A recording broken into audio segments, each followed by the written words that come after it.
South Park has always pushed the limits of comedy, but sometimes the show goes way past silly jokes and lands straight into nightmare fuel, from shocking character deaths to pitch black storylines that make you question how this even aired on TV. Some episodes leave fans laughing nervously, or not laughing at all. Today we're diving into the darkest corners of South Park, the episodes that stick with you long after the credits roll. Butter's very own episode. Let's kick things off with one of the most infamous moments in South Park history, Butter's very own episode.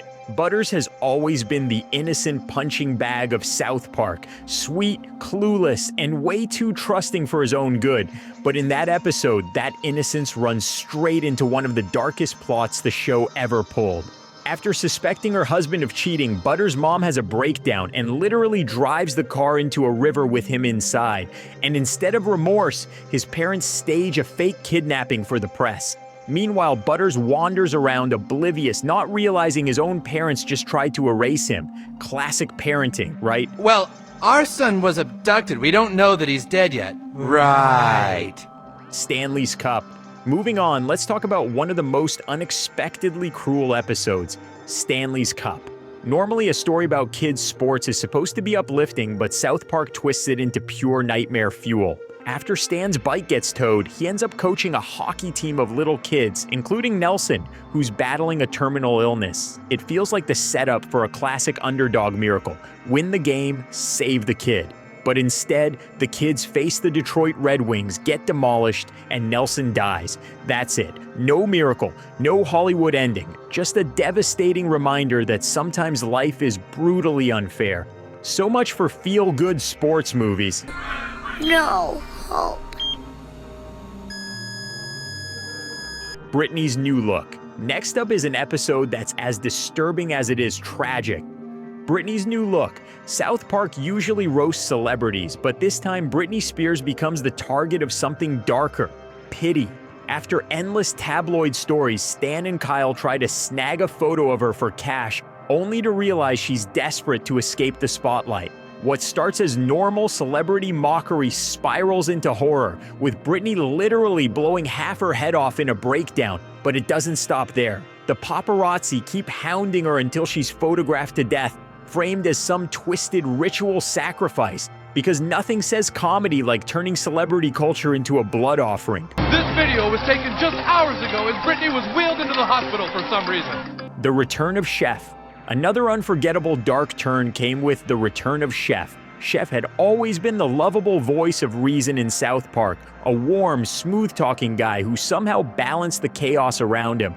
But after Isaac Hayes left the show, the character's farewell was anything but gentle. When Chef returns, he's disturbingly different, speaking in broken lines and showing unsettling desires toward the boys. It's revealed that the Super Adventure Club brainwashed him into their twisted practices. The kids try to save him, but Chef meets a brutal end, struck by lightning, burned, impaled, and mauled by mountain lions. For such a beloved character, it was a shockingly cruel send-off, like Disney killing off Mufasa, but with extra fire and lions.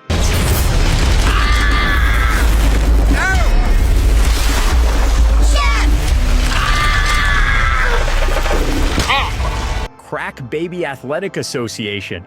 Of course, no list of Dark South Park episodes would be complete without one of Cartman's most twisted ideas, Crack Baby Athletic Association. Cartman ropes Butters, Craig, and Clyde into a scheme where they film drug-addicted babies fighting each other and post the videos online for profit. It's as messed up as it sounds, and somehow it only gets darker when EA Sports shows up offering to turn it into a video game.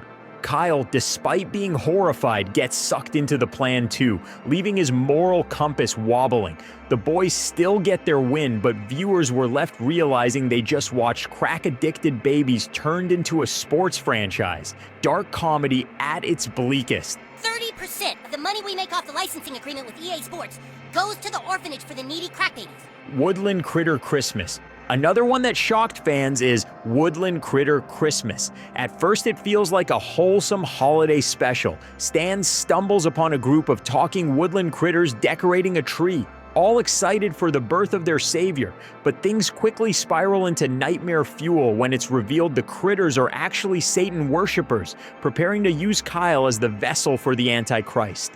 Suddenly, the cute Christmas cheer is replaced with demonic rituals, orphaned cubs, and a gun-toting Santa swooping in to save the day. It's violent, twisted, and about as far from Silent Night as you can get, because nothing says Christmas like woodland creatures chanting for the end of humanity. Scott Tenorman must die. Then there's the episode that officially turned Cartman from an obnoxious bully into a full-blown supervillain. Scott Tenorman must die.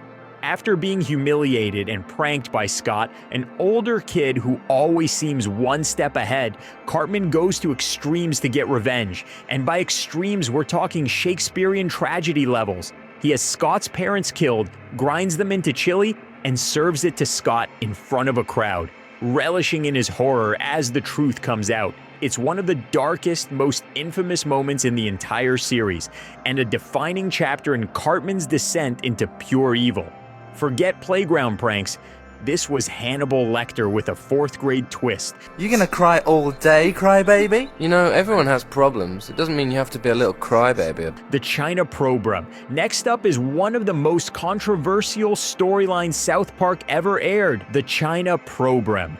After watching the Beijing Olympics opening ceremony, Cartman becomes convinced China is plotting to invade America and drags poor Butters into his paranoid mission, which mostly plays out at a P.F. Chang's.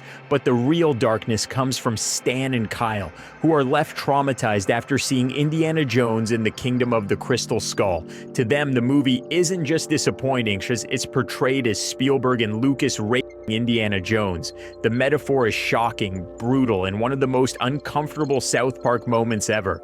Proof that sometimes their jokes cut way too deep. Kenny dies. Another unforgettable dark turn came in Kenny Dies. Up until this point, Kenny's constant deaths were just a running gag. He'd be gone 1 week and back the next with no explanation. But this time, it's different. Kenny is diagnosed with a terminal illness, and for once the show plays it straight. Each of the boys reacts in their own way. Kyle stays loyally at his side, Stan avoids him out of grief, and Cartman, in peak Cartman fashion, tries to cash in by pushing stem cell research. When Kenny actually dies, it shocked fans who thought the gag was eternal. For a moment, the joke ended, and it was heartbreakingly real. What, Cartman? What's happened? Look! I put the stem cells from all the fetuses I had next to Shaggy's. Cartman joins NAMBLA. Sliding right into another dark chapter, we've got Cartman joins NAMBLA. Ever the narcissist, Cartman decides his regular friends are too childish and sets out to find adult companions online, only to stumble into NAMBLA, where their idea of friendship is, well, disturbingly inappropriate. Meanwhile, Kenny's side plot is just as bleak, with him desperately trying to stop his parents from having another baby.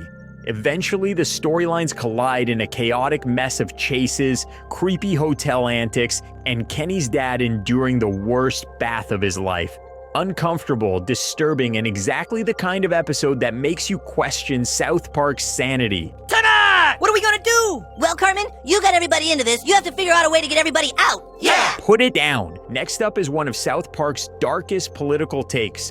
Put it down. The episode zeroes in on the dangers of being glued to your phone when you're in power, specifically President Garrison, a thinly veiled stand-in for Donald Trump. Tweak panics over a potential North Korean conflict, and Craig tries a simple, sweet solution, sending cupcakes as a peace offering. But Garrison's relentless Twitter activity blows the plan to pieces, escalating tensions to absurdly dangerous levels. The episode ends with a motivational song urging leaders to put it down, reminding us that sometimes the fate of the world rests on whether someone can stop tweeting, because nothing says global security like a baked goods intervention. I was just elected president.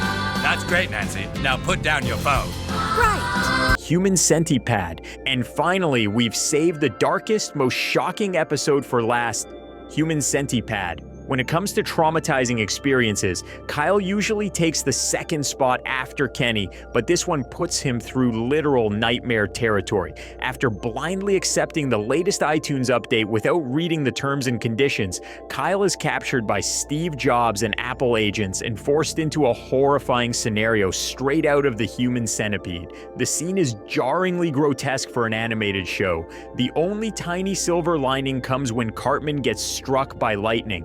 And honestly, that's barely consolation.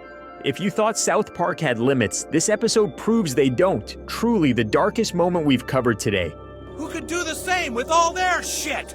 The only thing the iPad couldn't do was walk or read. So there you have it. 12 of South Park's darkest, most twisted episodes guaranteed to make you laugh, cringe, or question your life choices. Which one do you think deserves the crown for pure nightmare fuel? Drop your thoughts in the comments. Ready? We dare you. And if you survive this tour through chaos and still want more, hit that like button, share the video, and subscribe for even more ridiculousness.